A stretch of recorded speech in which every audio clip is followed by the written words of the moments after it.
Hi, I'm Jonas. I have this channel. I talk about music and music related stuff. If you like my videos and the content that I provide, please, I suggest that you subscribe so you don't miss anything. And if you like this video, give it a thumbs up. I've never talked about movies on this channel, not once in these 10 plus years on YouTube. But outside of this sort of YouTube realm, this YouTube universe, I actually have 4 years of film studies, both film theory and film production. And I actually worked as a movie producer for some years. So I have some experience of film theory and making movies. So what I have decided is that I want to bring that sort of knowledge to this channel and start doing a little bit of reviews or analysis of music related movies and documentaries. And this brings us to today's topic. Not only Coen Brothers' best movie in my opinion, but also one of my all-time favorite movies is Inside Llewyn Davis. A masterpiece from start to finish. And this is my analysis of Inside Llewyn Davis. Now, if you haven't seen this movie, obviously, please just stop what you're doing, shut this down and go see it right away because it's a fabulous movie. And this analysis or review is going to include spoilers. But here we go.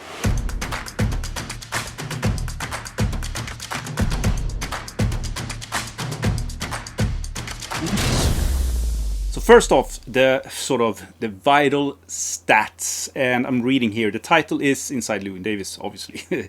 The directors of this is the Coen Brothers, which is Joel and Ethan Coen. I think that their first names are.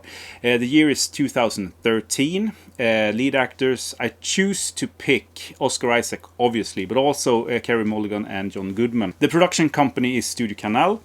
It runs for 105 minutes in length, and I actually watched this not as a DVD or a Blu-ray, but as a stream on a streaming service or a streaming platform. So the film is sort of a comedy drama, and it plays out during 1 week in New York in the beginning of the 60s. We get to follow the protagonist, Llewyn Davis, as he just gets by, really relying on the kindness of others. And as a side note, I think that this movie is very loosely based on Dave Van Ronk's life, but it holds very little resemblance. It's maybe the cover artwork of Llewyn's first solo record, and also maybe Llewyn's beard.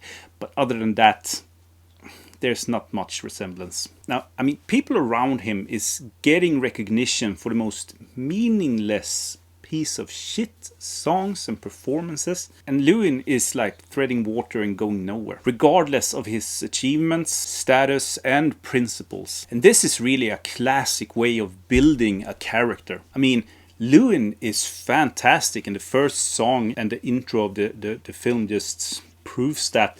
So we, just like Llewyn, asks ourselves why he's not selling millions of records. But you see, Llewyn has this way of just fucking up things. Everything he touches just turns to shit. And it's never as obvious as the scene where he lets the cat out of a friend's apartment, and he isn't able to get the cat in again, so he have to bring the cat with him in the wild streets of New York, and obviously he loses the cat. Magically, he finds the cat the day after and is able to bring it back to his friends, only to realize that it was the wrong cat.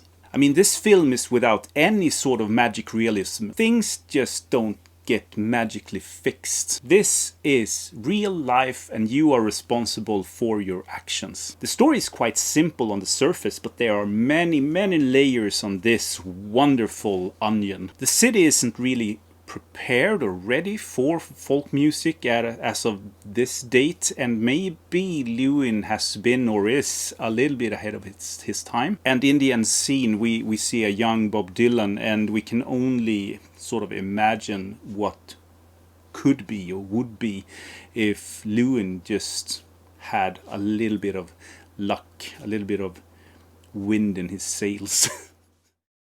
As always, the directing and the staging is fantastic when it comes to the Coen Brothers. All is there for a purpose, and it takes multiple rewatches to really grasp and suck in this piece of art. And I don't know if we start at the end of the film or if it's just like the end of the film is like the beginning of the film, so it's one big time loop. But either way, it's a wonderful way for the Coen Brothers to really get a point through. And I love the mise-en-scène on this, where the Coen Brothers really build the New York beginning of the 60s with everything from haircuts to clothes to how the stages are and how the bars are, how the apartments are. It's so dead obvious that we are not in the sort of hippie West Coast 60s. This is the cold, raw New York 60s. And I love how the Coen Brothers use this raw 60s, bohemic 60s of the village as a social comment, because the few times that Llewyn goes up to the more posh streets or parts of New York, they are more dressed like in the 50s, where there were, order and everyone had hats and coats. So it's just like this side of class hasn't really catched up to the more bohemic sort of 60s. But then again, maybe it's the other way around. And I also love how the Coens work with their mise-en-scène and how they sort of use room to make Llewyn smaller. If you think about it, every sort of scene where you have a pretty relaxed Llewyn, it's in the small apartment, it's in the small office where his manager is living, it's in the small house where his sister is living, and every time that he comes into a greater hall or a bigger stage, no pun intended, like when they are recording Please Mr. President, or when he is auditioning in Chicago, it's way too big for him and he's not in his right element. So just like the cat trapped in this small apartment, in this small world, Llewyn is trying to break free, going to Chicago, doing the audition, and just ends up coming back home again. The themes of this movie is many, but I think that the main theme here is definitely struggle, both as an artist but also as a human being in a sort of social context. But the movie is also about selfishness, and it's about relationships, lost, love, actions and consequences, art, and obviously also music and folk music. Could this film be set in another decade or another city or another with other characters and another setting? Sure, why not? It's a pretty simple story with simple themes, but what I love and adore about the movie, in that the Coen Brothers does so perfectly, is that the entire movie is one folk song. And inside Llewyn Davis is also cluttered with symbolism, and I won't bore you with that, but death is definitely one of those sort of symbols that stands out.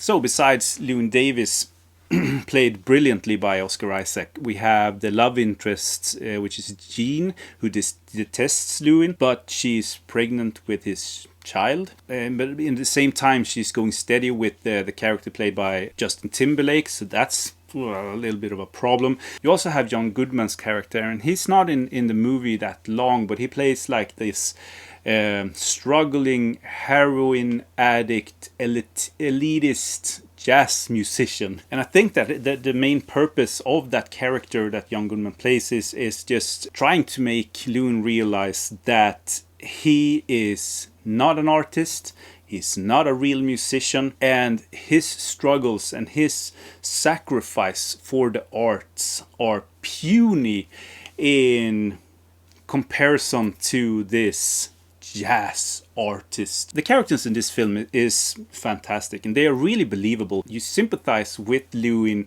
to a certain extent, but then again, you can't really help but to not like this guy. I guess we are a little bit like Jean in the movie, where we feel like we have to